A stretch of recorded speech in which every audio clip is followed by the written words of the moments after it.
भोले बशर तू अपने घाटियां दी होई अज ताई नहीं पड़ताले। भोले बशर तू अपने घाटियां दी होई अज ताई नहीं पड़ताले। घाटे हर एक साह तू बाद दसेंदा पिया जिंदगी दा घड़ियाले। ते केडा कमला पुत्र दी उम्र दसेना है वड्डे फखर ते चावां नाल है। भला सोचता सही ओंदे घाट नौ गए पूरे ते या 18 साल। बड़ी मेहरबानी।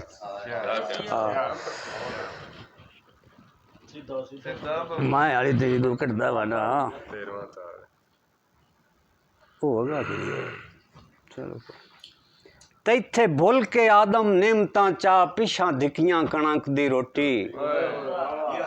तैथे भुल के आदम नेमतां चा पिछां धिकियां कणक दी रोटी। मैथू तोय करवाइयां जा जा ते अखी झिकियां कणक दी रोटी। तेरी खातिर नित बाजारां विच पग्गां विकियां कणक दी रोटी। तेरे मगर दसा बंदे की नहीं लीकां छिकियां कणक दी रोटी। गरीबी हासियां तू कई विनासे नित करेंदी रही। शोधी जरदार दे सावें हाकासे नित करेंदी रही। जदा गुरबत दियां छल्लां तयब सिर तू थइयां उचियां। बाजारां विच मदारी बन तमाशे नित करेंदी।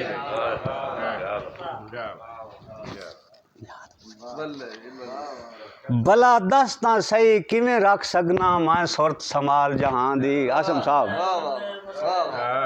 भला दस तां सही किवें रख सकना मैं सुरत संभाल जहां दी।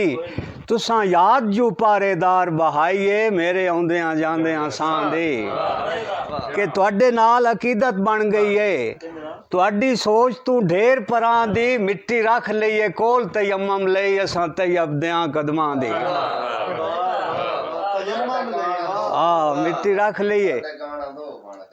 अच्छा एक लज्जा पालन लग्या ढेर खिसारे। लजपाल नू जरने पौंदे न। लजपाल नू जरने पौंदे न। संगतां दी खेड च जित गया भी फिर अक्सर हरने पौंदे न। ते भाई वालियां तोड़ निभाविए तां इंज हौसले करने पौंदे न। भाई घाटे दिल दी तयब तिजारत दे जिवें अखी नू भरने पौंदे न।